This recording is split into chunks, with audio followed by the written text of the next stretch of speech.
Welcome to the first product overview from Mellow Block, and we are here to talk about the Balto, which is in pieces over here and on my wrist over here. So while it does make a very comfortable bracelet, it's even more fun to play with, and you can do that by popping the knot through that loop there.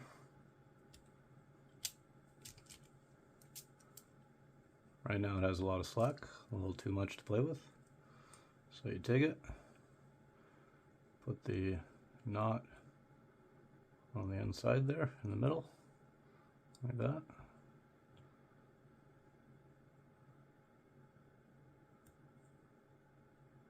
So the joiner is on either end, and now it's taking up a lot of slack.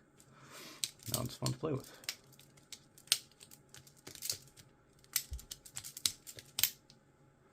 If it's still too loose for you, or you like it looser for wearing, then what you can do is you can pull either one of the beads out, give it a twist, which will take up a bit of slack, put it back. You can twist it a lot, at which point it'll basically just lock up the whole thing. Not very good for playing with, but just a demonstration.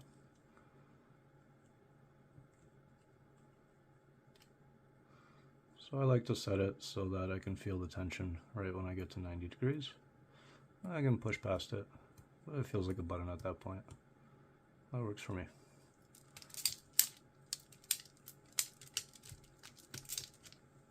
Alright, so let's assemble one of these. You got your two end tiles, then you have all your inner tiles.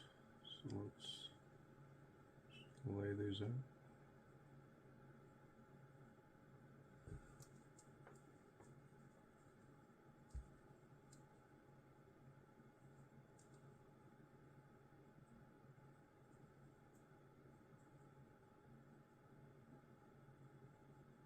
When you do have the set up for a while and you've been running it, it's generally not too advised to change the orientation or the position of the tiles if you go to restring, because they will have broken into each other a little bit.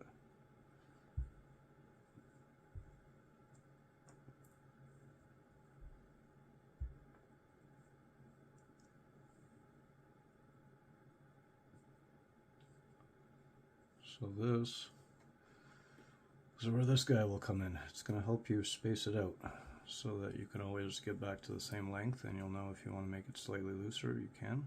Slightly tighter, you can. This will just be one of your set points. So it goes right in here, like that.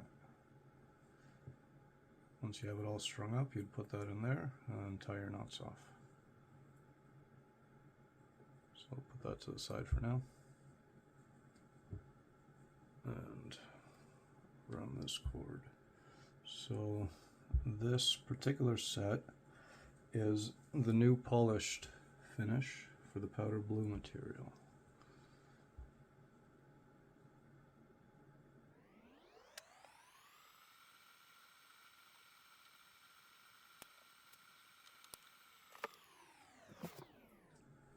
So at this point, you want to put one of the beads on, just run it through normally, and continue stringing it back through. If you have trouble with this, you can put some super glue along it, and then it'll become hard like a needle, and then it becomes easier to push through. But if you melt it cleanly and just make a little tip, I find it's pretty easy.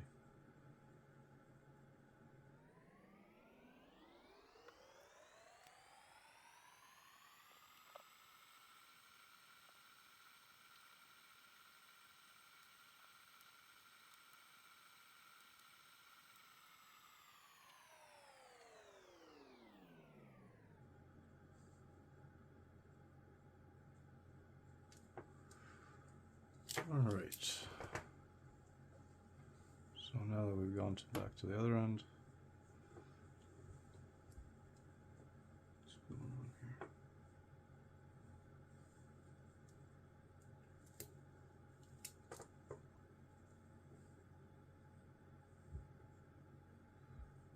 So now we can put this guy in. So small end, big end, small end, big end.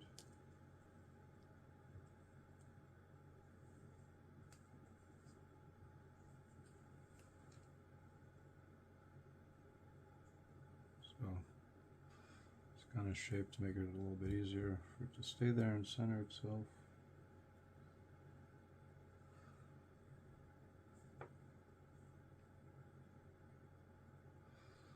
We are going to struggle for a second to get this guy in, because a little bit of struggle is okay in life. And then this guy goes in there. So on that bead, it just went through normally. On this bead, it goes through in the same direction, like a tension bead setup. So like that.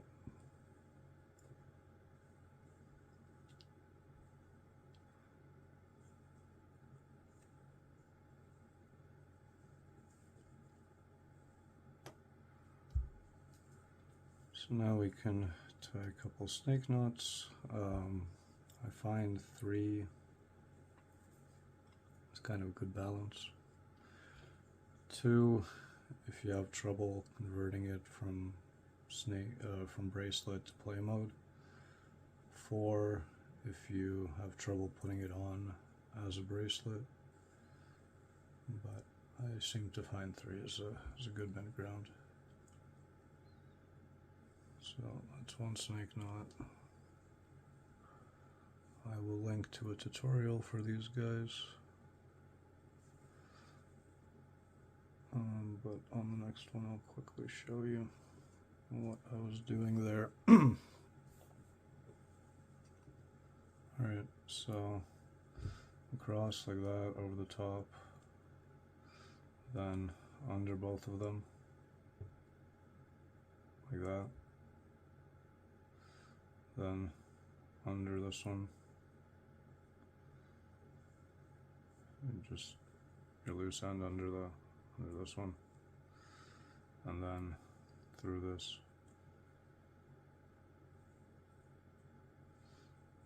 and then just pull.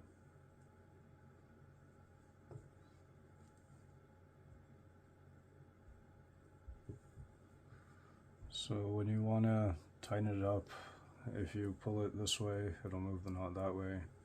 If you pull it this way, then you can, I guess, tighten it, like narrow it and tighten it up in this direction.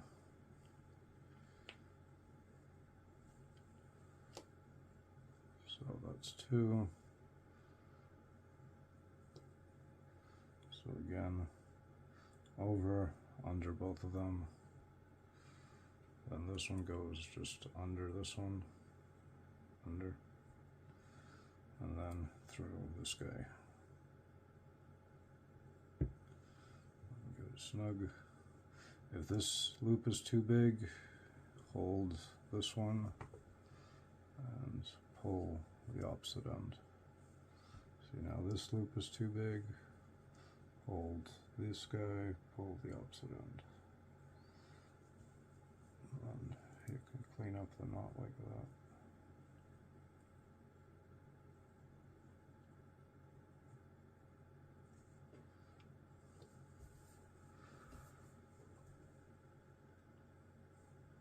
Alright,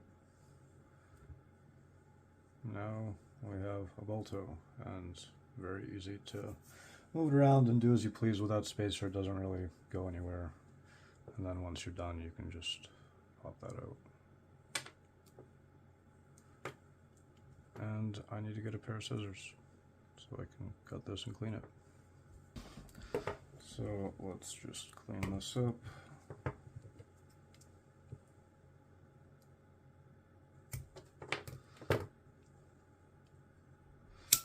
Melt that down.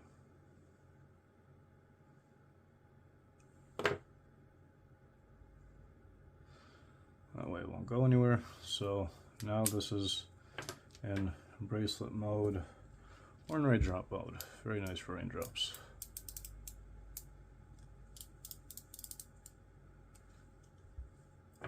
So if you wanted to put it on, this would be the easier way. Have it like that. You put the ball to the side, have your loop there. Take that, move it over here, and then just give that a snug, and this will pop in right into there. And there you go. Now it's on. If you want to play with it, pull this bead back out, pop this knot back through the loop. Then you can go ahead and take this, flip this knot inside there, like so. Now it's tightened up, and you see this one is looser than the other one, so you can, or at least I would, take this, give it maybe 2 spins.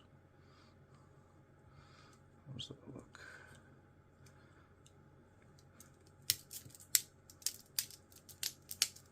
Yeah, that's maybe a little bit tight, maybe a little bit loose. Figure it out. Oh, it's not bad.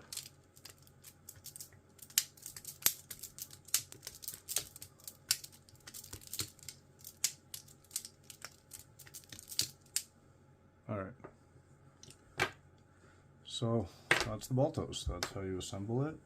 That's how you change it from bracelet to play mode. That's how you set the tension on them. Yeah, that pretty much covers it. If you guys are interested, stick around. We can talk about how we got there.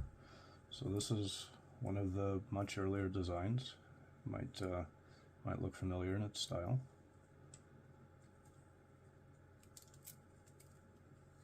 Very narrow, small beads. Pretty narrow end paddles. If we compare them, very, very narrow.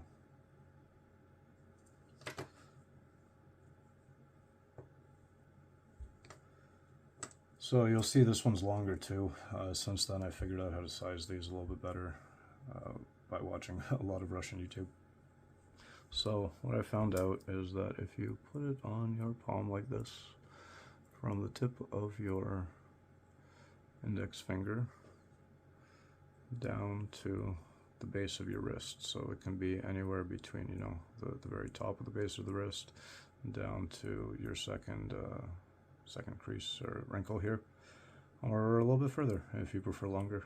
I like it a little bit on the shorter side, so this is how I set it up. So back to these guys.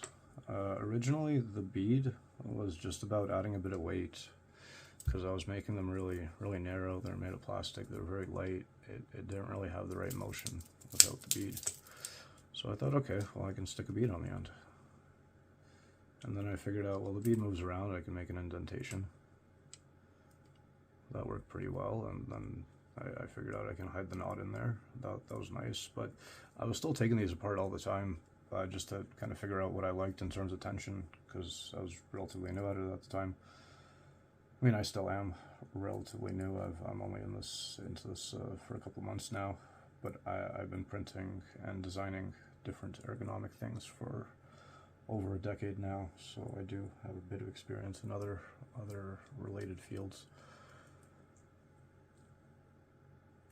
So with these guys, the bead really helped at the end with adding the weight there, especially during that learning process where you want a little bit of extra weight to be able to fling it around and understand the momentum.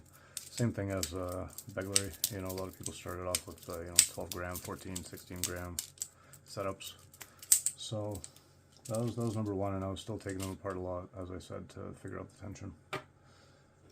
So then I really wanted to just have some way of playing with the tension without breaking the string all the time.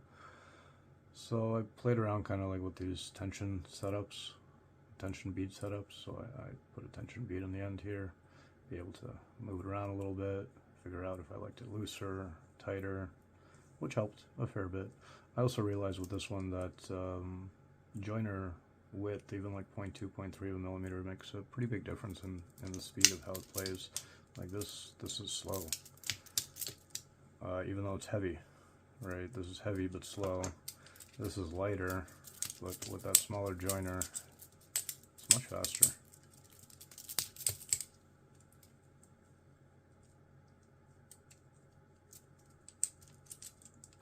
So with this guy, kind of had an epiphany at one point as I was playing around right at the indentation there, and I kind of thought to myself, I'm like, well, if I do this, that adds a lot of tension, but I don't really have anywhere to put that. And that's how these guys came about. So I came up with this solution, which is patent pending, to have that space in there for the knot to go. And that way you can set the tension. And then by having the two channels to the side and the bead in the middle holding it, you are able to add tension by twisting or untwisting one of these beads, and it won't go anywhere. And the cool part about that relative to this, or like any tension setup, is a tension setup you're always guessing. Like it can shift, you know, some portion of a millimeter during play, you won't really notice it, but it'll start to throw you off. I mean, you know, not a great time in my opinion. But with this guy, once you spin it, you know you like one spin, right? Set it to one spin, you play. If something feels off, you can always come back to it and check, you know, do I still have that one spin? Is it me? Did the tension switch? You know, did something happen? Which I find helps a lot. So that's how these guys came about, really just a beginner set to get myself going, and then people expressed interest. And here we are. So thank you for joining. I think this about covers it for the first overview. We also have a few new colors dropping around this time, but that'll be a separate video talking about that. So thank you for coming by, guys. I really appreciate it. Have a good day.